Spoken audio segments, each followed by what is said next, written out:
just hours ago, the U.S. and Israel launched a military strike, a campaign there. They launched it on Iran, and we know that the target was Supreme Leader Ali Khamenei. We are told by the IRGC as of right now that he is alive and well. He has been moved to another location. Again, a lot of questions about exactly how this played out, but we also know from Fox News that we expect that the strikes there are not just going to go on for several hours, but rather for several days. Again, there are a lot of questions about the condition of Ali Khamenei, and President Trump, of course, calling on civilians there to overthrow the government. Of course, we know many Iranians, most Iranians, are against the IRGC and, of course, the Supreme Leader and President. We'll see how everything plays out here as the day progresses. Right now, I do want to bring in Mark Chandler, a great friend of the show here, as we take a live look over Tel Aviv, where sirens have been blaring all throughout the night. Mark, thank you so much for being here with us as always. You're quite welcome, Josh, and good morning. Good morning. Well, I just mentioned here the relationship there with almost all Iranian civilians there and the Supreme Leader, the IRGC. Can you talk a little bit about that relationship and how it exists, where it stands? Well, right now, you're looking at what these strikes represent is going after what we would call decapitation, taking out the Supreme Leader. But when you start to peel that back, he is not the popular leader that he was early on in the revolution. And we saw those protests that began in late December, went throughout January, and actually reinitiated, if you will, this past week with the students.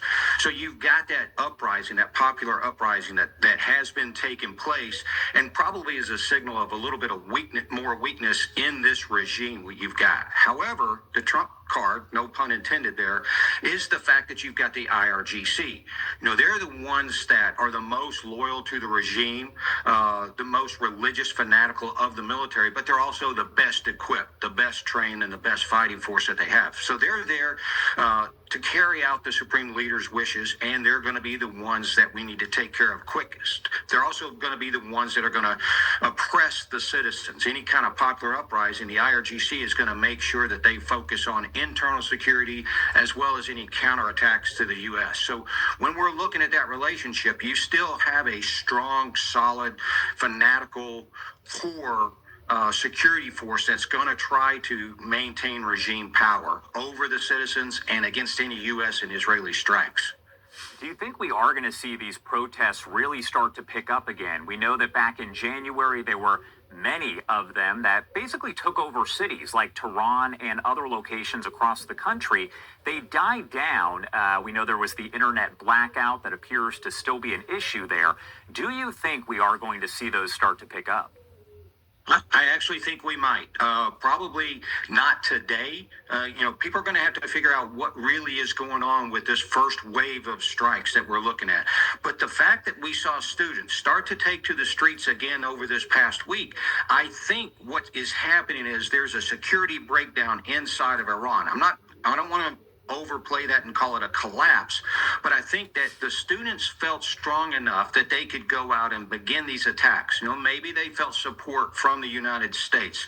And so as we see this develop, we'll probably see these protests start to grow, but they're going to come in a little bit hesitant at first to see exactly what the crackdown is going to be on them.